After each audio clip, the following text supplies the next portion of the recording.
जोहार नमस्कार दोस्तों। आज की इस वीडियो में मैं आपको वो सच बताने वाला हूं, ऐसा सच जिसे जानना हर भारतीय के लिए जरूरी है, लेकिन बहुत कम लोग जानते हैं। क्योंकि यह सिर्फ कोई जानकारी नहीं, आपके अधिकार, आपकी पहचान और आपके वोट की सुरक्षा से जुड़ा हुआ मामला है। और अगर आप इसे मिस कर गए तो शायद अगली बार आपका नाम ही मतदाता सूची में ना हो। इसलिए वीडियो को अंत तक जरूर देखना, क्योंकि आज की बातें आपकी सोच बदल देंगी। और हाँ, हम सिर्फ मतदाता ही नहीं, बल्कि उन बीएलओ कर्मचारियों की भी बात करेंगे जो घर घर जाकर सत्यापन करते हैं और भारी दबाव झेलते हैं। जानेंगे कि बीएलओ किस तरह परेशान हो रहे हैं और उन्हें कौन कौन सी सुविधाएं मिलनी चाहिए ताकि लोकतंत्र और मजबूत बने।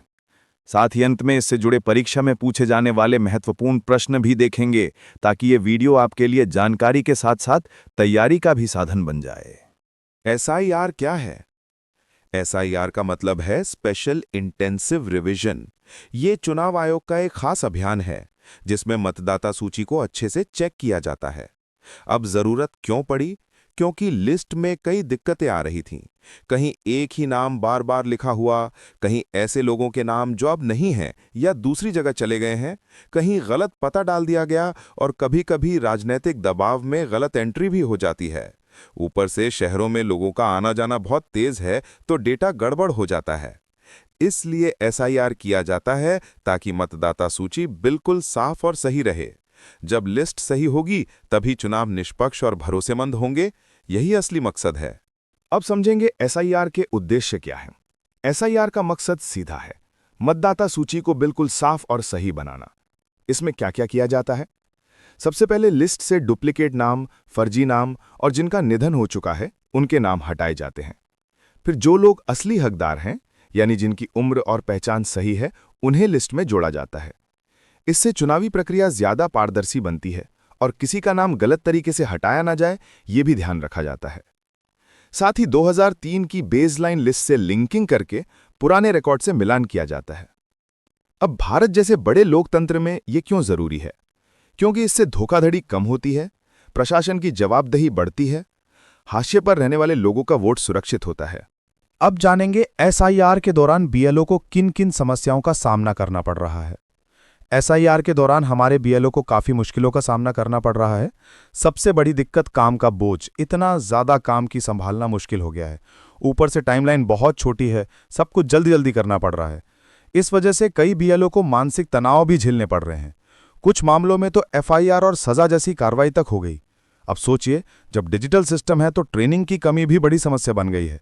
इसके अलावा राजनीतिक दबाव भी हो रहा है और ग्रामीण और शहरी इलाकों में लोगों का लगातार प्रवासन होने से डेटा सही करना और भी कठिन हो रहा है।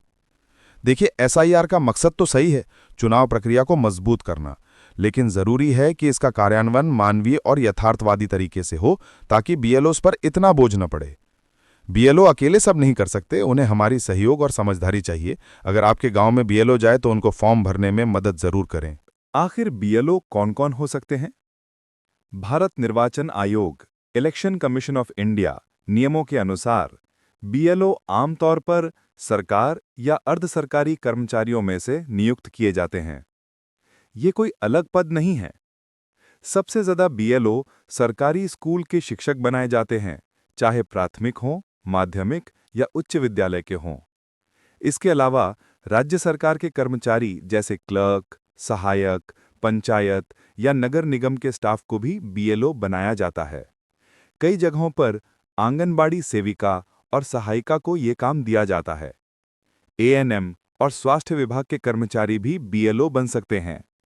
पंचायत सचिव, रोजगार सेवक और कोऑर्डिनेटर को भी ये जिम्मेदारी मिलती है।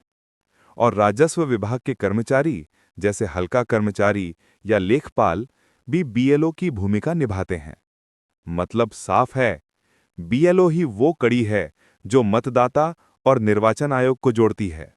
नागरिक अधिकारों के संदर्भ में, विशेषकर अनुच्छेद 326 वयस्क मताधिकार में एसआईआर की भूमिका क्या कहती है, वो जानेंगे अब। दोस्तों, हमारे संविधान का अनुच्छेद 326 कहता है कि हर वयस्क नागरिक को वोट देने का अधिकार है। अब इस अधिकार को सुरक्षित रखने में एसआईआर की बड़ी भूमिका है। सबसे पहले ये देखता है कि किसी का नाम गलत तरीके से हटाया ना जाए। अगर कहीं गड़बड़ी हुई है तो एसआईआर उसे पकड़ लेता है। साथ ही जो नए मतदाता हैं या जो लोग अब तक लिस्ट से बाहर रह गए थे, खासकर हाशिए पर रहने वाले वर्ग, उनका नाम जोड़ना सुनिश्चित करता है। मतलब साफ है, एसआईआर से हर नागरिक का वोट सुरक्षित होता है। आखिर एसआईआर का असर हाशिए पर स्थित समुदायों, आदिवासी, प्रवासी, शहरी गरीब पर कैसा पड़ता है? दोस्तों, एसआईआर का असर हाशिए पर रहने वाले समुदायों पर मिला-जुला है।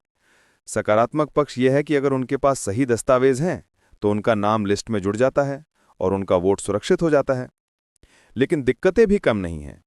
2003 की पुरानी लिस्ट से लिंक करना कई बार मुश्किल हो जाता है। कई लोगों के पास पता का सही प्रमाण नहीं होता। प्रवासी मजदूरों का घर घर जाकर सत्यापन करना भी चुनौती बन जाता है। और आदिवासी इलाकों में तो साक्षरता कम होने की वजह से फॉर्म भरने में दिक्कत आती है। मतलब साफ है, एसआईआर से इन समुदायों को फायदा भी है और परेशानी भी। अगर सिस्टम थोड़ा और लचीला और मददगार बने तो ये लोग भी आसानी से अपने मताधिकार का इस्तेमाल कर पाएंगे। जरूरी बातें। अगर नाम 2003 सूची में नहीं है, तब क्या करें? दोस्तों, अगर आपका नाम 2003 वाली मतदाता सूची में नहीं है, तो घबराने की जरूरत नहीं है। आपको बस अपनी पात्रता साबित करनी होगी। इसके लिए 3 तरह के कागजात काम आते हैं। पहला, आयु प्रमाण यानी जन्म प्रमाण पत्र, स्कूल छोड़ने का सर्टिफिकेट या आधार कार्ड जिसमें जन्म तिथि लिखी हो। दूसरा, निवास प्रमाण, जैसे राज्य सरकार का आवासीय सर्टिफिकेट, बिजली बिल, राशन कार्ड या कोई भी स्थानीय पता प्रमाण। तीसरा, पहचान प्रमाण, जैसे आधार कार्ड, पैन कार्ड, पासपोर्ट या ड्राइविंग लाइसेंस। इन सब दस्तावेजों को दिखाकर आप साबित कर सकते हैं कि आप आज के समय में एक असली और पात्र मतदाता हैं। मतलब साफ है, सही कागजात हों तो आपका वोट सुरक्षित है। चलिए अब प्रश्न देखते हैं। पहला, एसआईआर का मुख्य उद्देश्य क्या है? आर्थिक जनगणना, मतदाता सूची का गहन सत्यापन, जनसंख्या नियंत्रण, सामाजिक ऑडिट। इसका सही जवाब होगा ऑप्शन बी, मतदाता सूची का गहन सत्यापन। दूसरा, एसआईआर में कौन सा अधिकार सुरक्षित होता है? विवाह का अधिकार, मतदान का अधिकार, व्यवसाय करने का अधिकार, संपत्ति का अधिकार। इसका सही जवाब होगा ऑप्शन बी, मतदान का अधिकार। तीसरा, एसआईआर में मृत मतदाताओं का नाम हटाना किस फॉर्म से होता है? फॉर्म 6, फॉर्म 8, फॉर्म 7 या फॉर्म 9? इसका सही जवाब है ऑप्शन सी, फॉर्म 7। चौथा, एसआईआर का संचालन किस कानून के तहत होता है? जनप्रतिनिधित्व अधिनियम 1950, भारतीय दंड संहिता, दंड प्रक्रिया संहिता या महात्मा गांधी राष्ट्रीय ग्रामीण रोजगार गारंटी अधिनियम? इसका सही जवाब होगा ऑप्शन ए, जनप्रतिनिधित्व अधिनियम 1950। पांचवां, बीएलओ का पूर्ण रूप क्या है?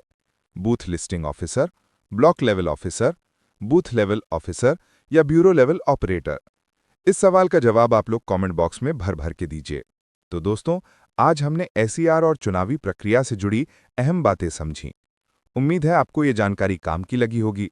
अगर अच्छा लगा हो तो वीडियो को लाइक जरूर करें, अपने दोस्तों और ग्रुप में शेयर करें और ऐसे ही और वीडियो पाने के लिए चैनल को सब्सक्राइब करना मत भूलिए। आपका सहयोग ही हमें आगे बढ़ाता है। मिलते हैं अगले वीडियो में, तब तक के लिए धन्यवाद।